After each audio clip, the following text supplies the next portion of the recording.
Welcome back. My next guest is Mort Saunders, a World War II veteran. Welcome, Mort. Thank you. Thank you. So, Mort, as you know, on this program, Hometown Happenings, when we started it in 2016, I felt it was important to make sure that we always bring a veteran on. So we always try and have a veteran appear on our show, and we want to talk about the service that our vets have rendered to our country. And first off, I want to thank you for your service to our country as a veteran of the Air Force in World War II. So thank you. My pleasure. And thank you so much for being our guest. So, Mort, maybe we could talk a little bit about your background.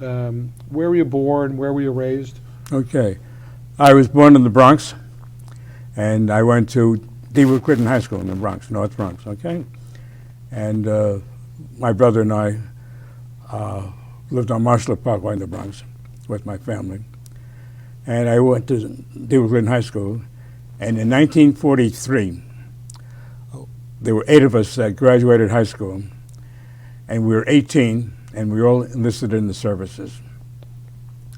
Myself and 2 other guys, we enlisted in the Army Air Corps at that time, and 3 guys listed in the Army, and 2 in the Navy. And this one guy that was my best friend, we, after basic training, we went our separate ways. He went to navigator school and he became a navigator. And I went to Africa, where I spent 2 years. Wow. He became a navigator with a B-17 bomber group, and he was stationed in England. Now, he was the guy that you could recognize from the back.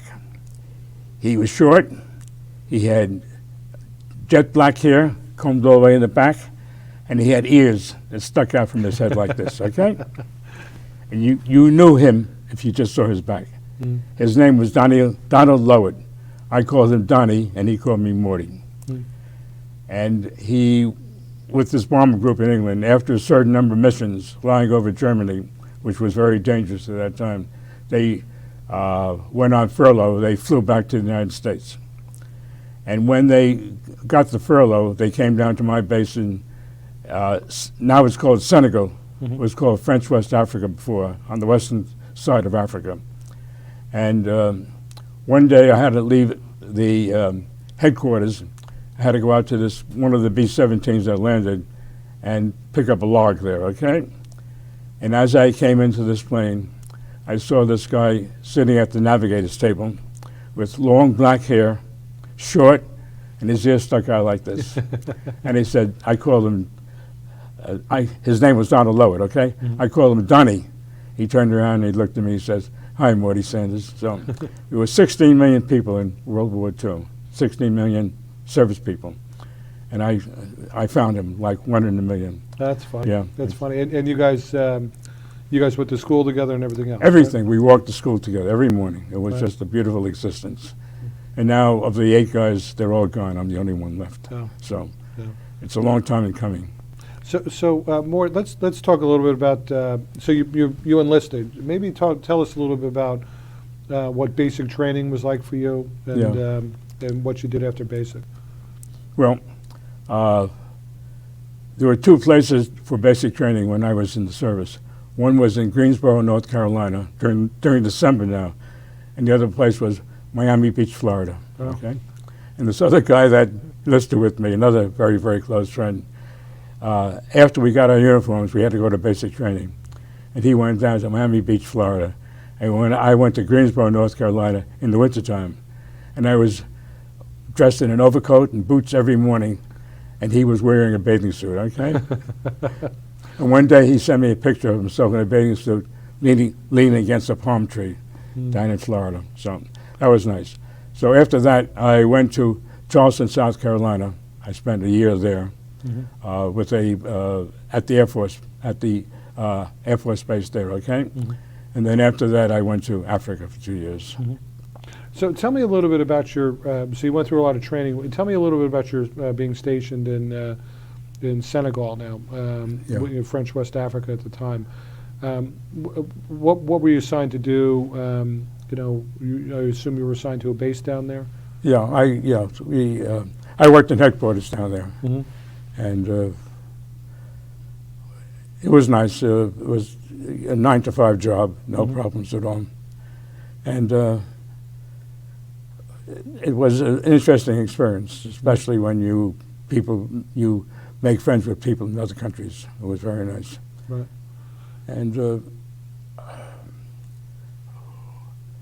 when I first got to Africa, I went to the northern part of Africa called Morocco, Mhm. which had a very famous city called Casablanca Oh, yeah. and Marrakesh. Okay, I spent some time there, and then I flew down to Senegal. Okay, and one time while I was down in Senegal, I went on furlough for a week, and the guy that operated the base, the commander, he flew to France on a meeting, and he took me along. He dropped me off in Nice, and I spent a week there in Nice. The Air Force took over a hotel there, and they made it into a Red Cross casino. And another interesting story, when I lived on Marshall Parkway, there was a guy that lived on the 5th floor who was in the service too, and he was in the Army in Europe. And as I was going up to the entrance to this casino, up the stairs, he was coming down. As I said, 6 million people, and you meet somebody from your own home. It's just amazing how coincidental everything is. But it's really remarkable when you think about it more, because you've had a full and a blessed life. If you think about it, you served in a world war.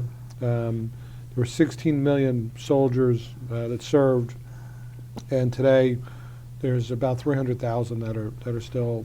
They say that today there's just 1% of the 16 million, which would Yeah. be about 160,000, Yeah. that are still left from World War II. So. Yeah, so it's just the number, and that's why it's such a treasure to be able to have you on to talk about some of your experiences. So the war ends. How long did you stay in after the war ended?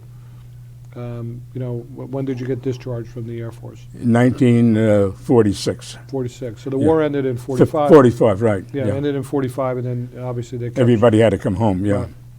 So they took some time. So what happened when you came home? What'd you do?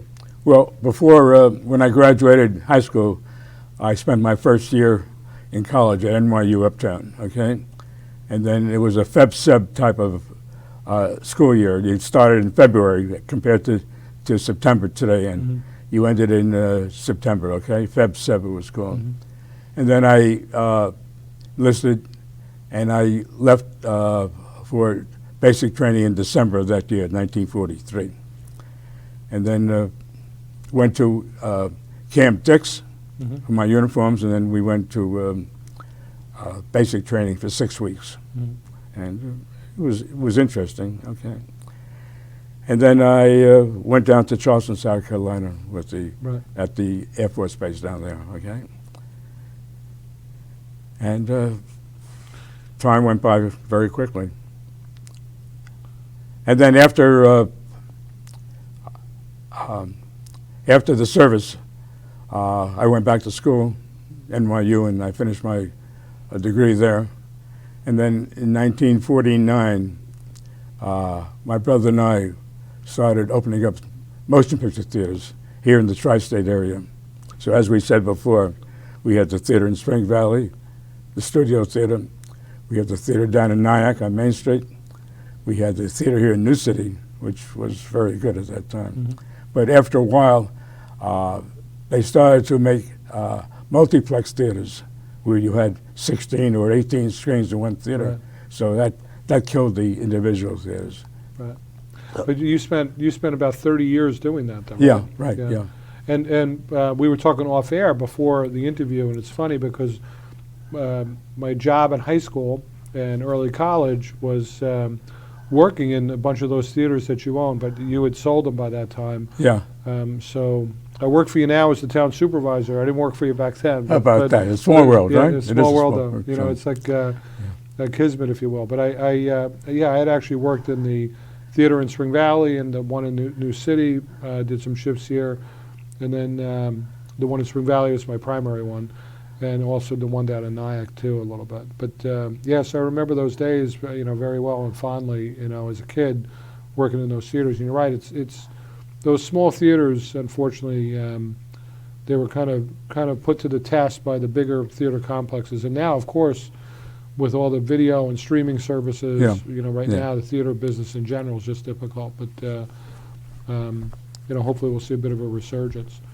So you've lived here in Clarkstown for how long, Morty? Here in this city, 52 years now. Right. Yeah. And married and kids? Yeah, everybody went to Clarkstown North High School here. It was nice. It was a good education, okay? And I lived up here in the 1940s in the summertime here on Main Street, where the CVS is now, okay? Right. And my father joined the country club over here. There was many years ago, there was a man called Adolf Zucker. Yep. You recognize the name, right? Yes. And he operated that country club as his personal home, okay? And then he expanded from 9 holes to 18 holes, and he made it into a private. You had to join the club, but everybody was welcome if they could afford it. And it's gone through several names so far. Right. So it's Paramount now, to kind of harken back to Zucker, who ran Paramount Studios. Correct. Did your father meet Adolf Zucker? Did you meet him? I met him. Yeah. You met him too? Yeah. What was he like? Short guy. Yeah. Yeah. When he was in his 90s, they asked him, "What do you owe your longevity to?" And he said, "If I knew I'd be living this long, I would have taken better care of myself." That was his joke at that time. That's funny. So Mort, you yourself, I mean, you're well into your 90s now, right? Yeah, I'm 96 now. So what do you owe your longevity to?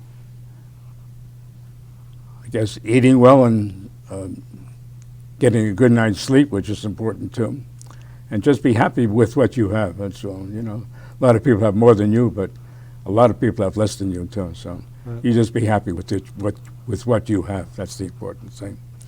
So it's been a good life, and my wife is 95 now. Oh wow! Yeah. So God bless. Yeah, and we have 5 grandchildren, and life goes on. That's all. Life goes on. Well, Morty, I think we're about out of time, but I do want to thank you. It was great getting a little insight into who you are as a person, and just to thank you for your service. And again, the World War II generation really did so much to build this country, to build this community, to build Rockland. I mean, people such as yourselves who came up here in the 50s and built a life.